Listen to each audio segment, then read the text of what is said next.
Hey, welcome back to another episode. Today, we're going to continue on our rata table, finally. I've done 2 projects. I've got 329 days left, as you can see on the board, but I'm feeling fairly confident. I think hopefully this time it'll be a bit easier going, and also it's for the project that I want. So, yeah, without further ado, let's get cracking.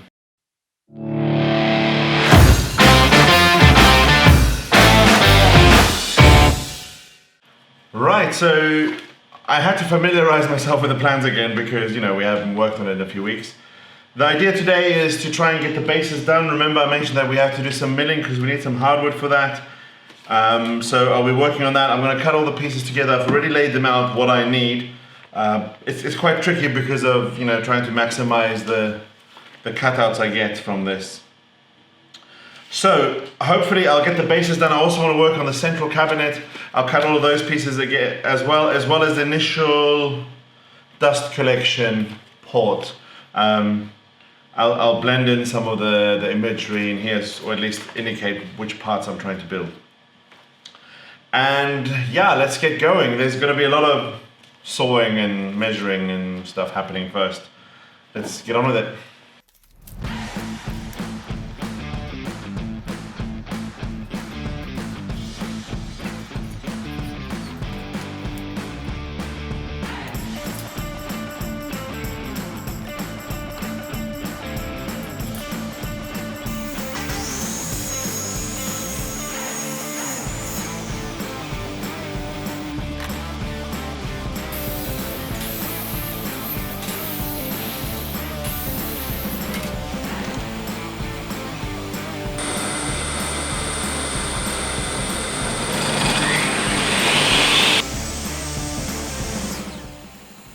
Right, I know it's a bit wobbly.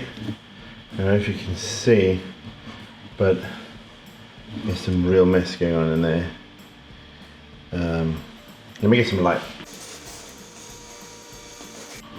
So I don't know if you can see, but in there, there's tons of sawdust. Super dirty around here as well in my saw blade. I'm gonna have to tidy that up quickly.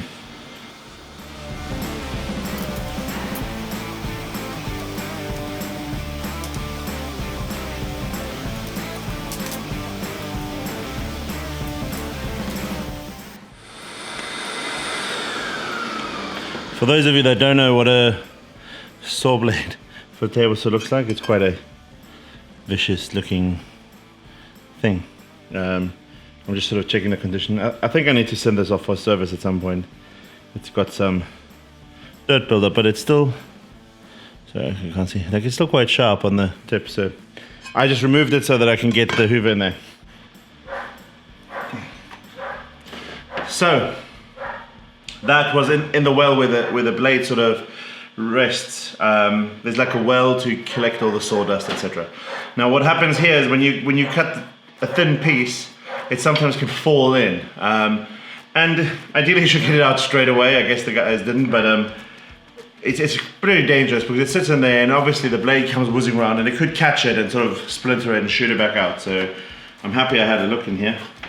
And at the same time I can actually use it to clean around the engine and down here. My God, this is grimy. Anyway, I'm gonna quickly service this and then get on with the project.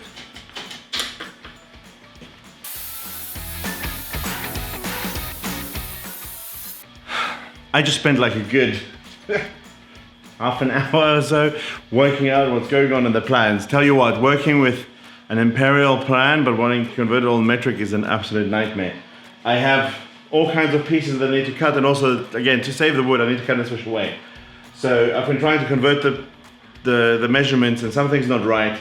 However, I have an idea of the size of the cabinet, so I'm gonna cut it now to the pieces that I have, and then we'll continue. So while there's been no delay for you, obviously for me, it's like I've wasted a good hour or so, but well, let's hope I still can get all the things done that I wanted to today.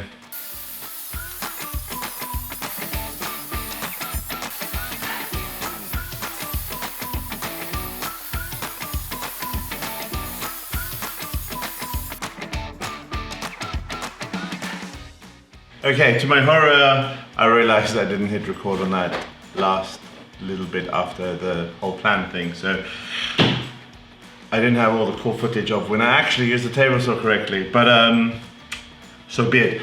I've now cut all the pieces, so this will be the center cabinet, this will be the support bases. However, I still need to do those cleats, which I need to do out of hardwood. So I'm just working out how much wood I need. I only have this piece pre-milled, so I want to see if I can get it out of that. If not, I'm gonna have to quickly do some milling, get it all done, just so that I can get ready to glue it all together. Not enough, so I guess it's some milling time. Pretty much the loudest, longest, and worst process of it all. If you haven't watched the shelves episode, this will be new to you, but it's going to be pretty much the same, so I'm going to try and fast track through it a little bit. I tell you what, smelling that wood is so much better than pine. I mean, I don't mind the smell of pine, but this smells fantastic. This smells like what I think a woodworking woodshop should smell like.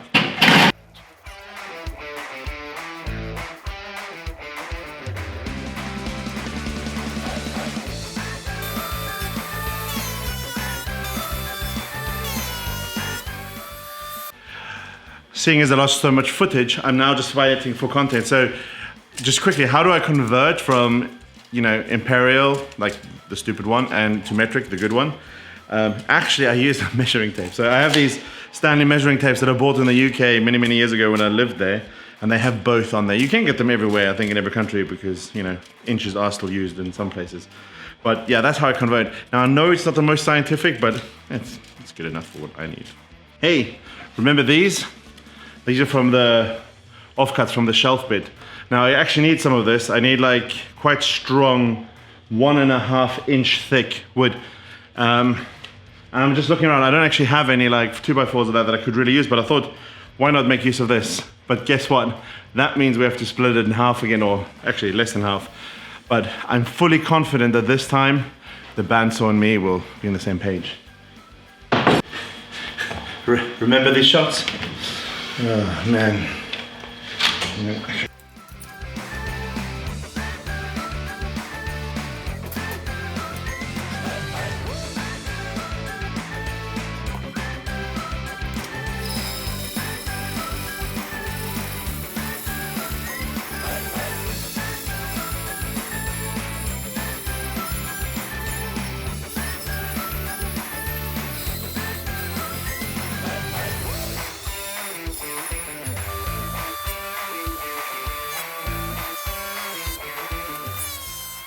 Right, we have our pieces milled.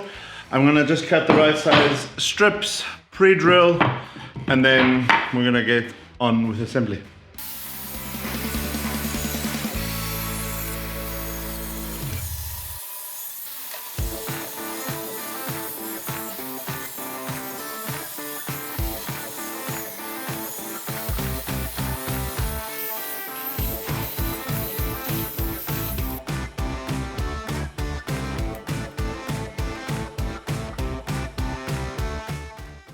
Before I can start assembly, I need to drill the holes for the screws. So later on, we will have these screws coming sort of through there.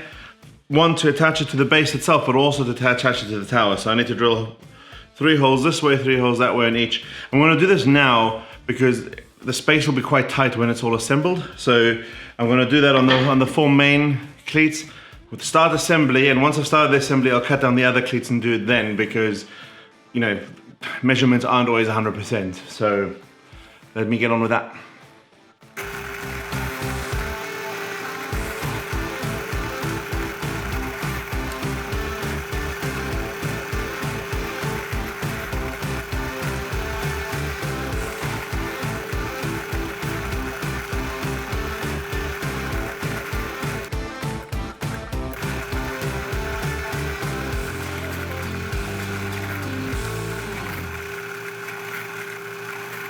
I think we're ready for assembly.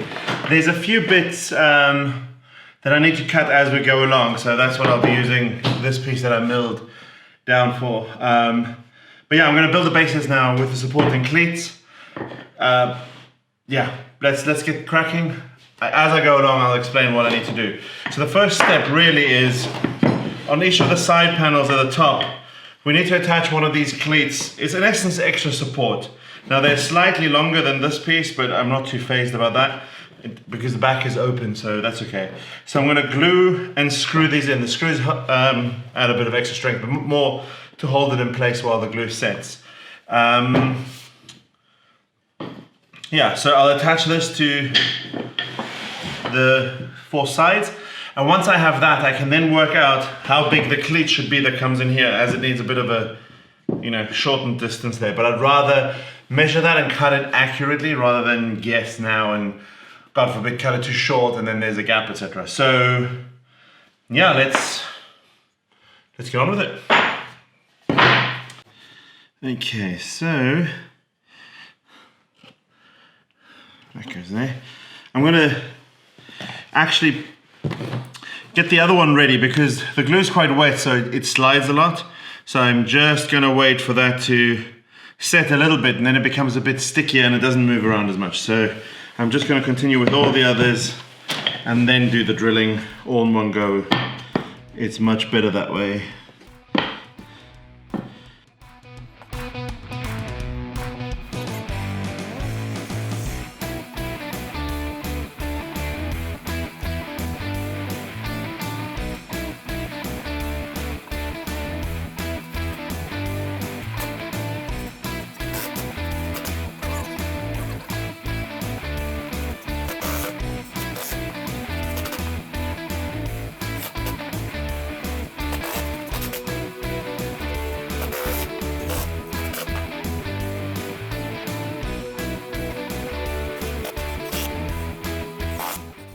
So I've just come here to demonstrate. So if these are the 2 things, obviously we were looking at it from the bottom down.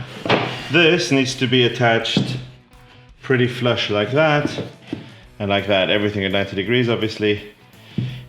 What I need to do is inside here, so if I do it this way maybe, let me just see, so inside here, so from there to there I need to attach a cleat. But I need to know what exactly the distance is. So to do that, I will first attach these like that and then put that cleat in, because that cleat doesn't need to be attached to that, just to the front to give it extra strength, and the glue will do the rest. And then I need to cut an angular piece here, and that is for the leg adjustment. So let me get on with that. Because I have this cleat here, I can attach this one straight away, so I'll use that as my reference, and that's what I'm going to do now.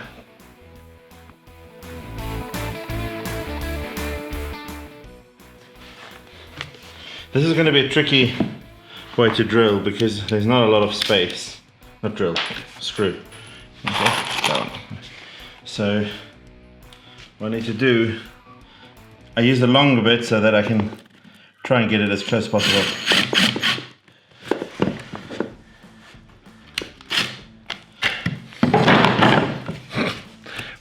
In which episode does something not follow? So I've decided I'll do it properly and I'll clamp it down. That way there's chance of it moving.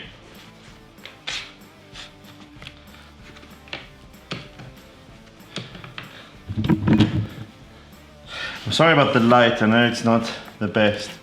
I need to bring the studio lights, I think, into the garage.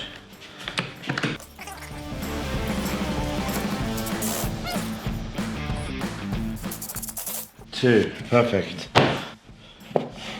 One part done, so now I can actually measure this distance.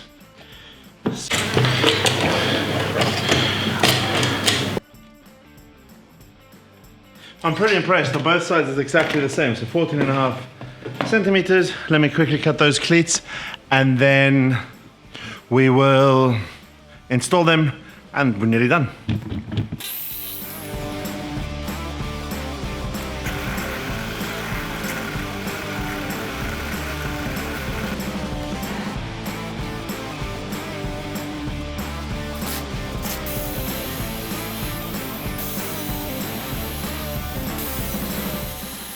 So we have these 2 pieces. They're gonna go in another corner, so the corners go there and there, right?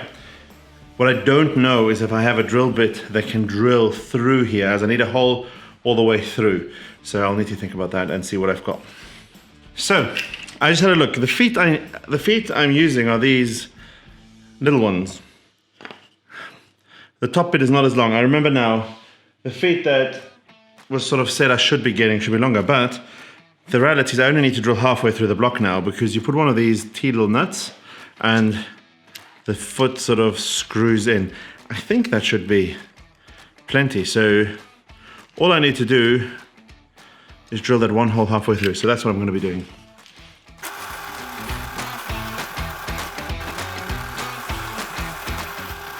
Now all we do is we place this on there and we hammer it in. Right?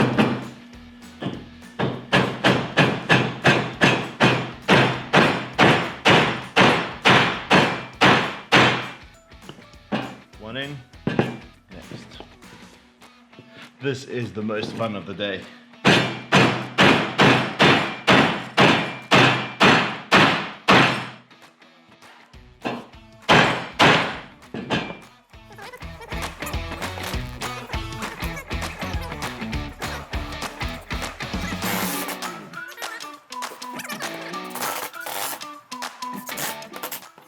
So there we go, we've got the base. I've installed the leg in one of the sides so we can see what it looks like. They're pretty sturdy, I'm quite impressed. This cleating seems to really help a lot. Next step is to attach it to the base.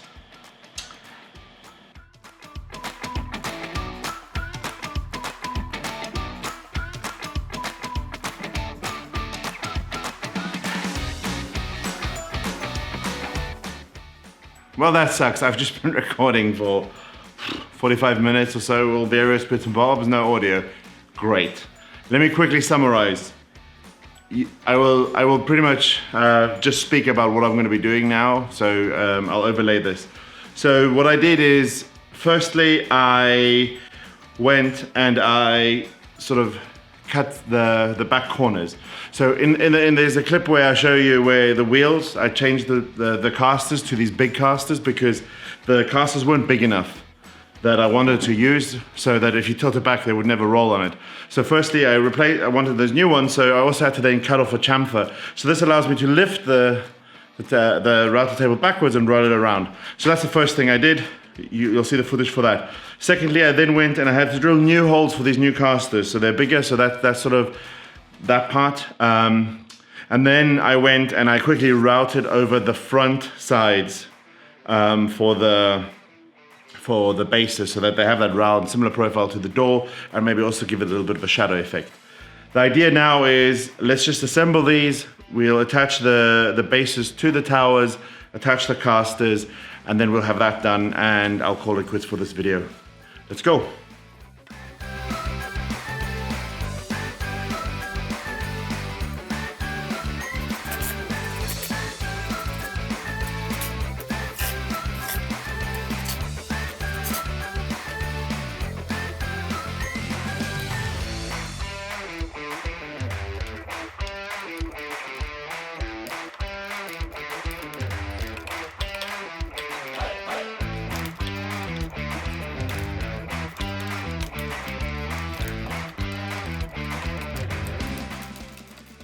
Well, there we go. Finally, the bases are attached.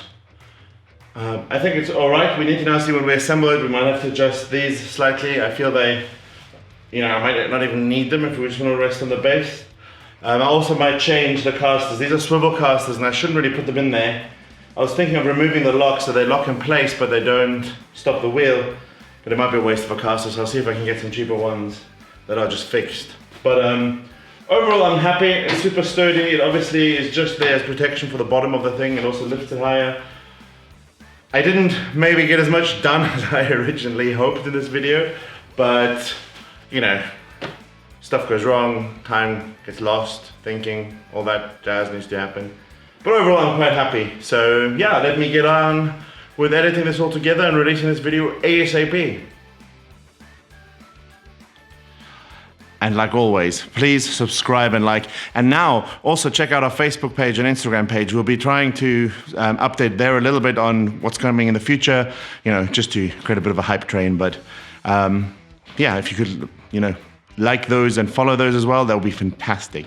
Anyway, catch you later.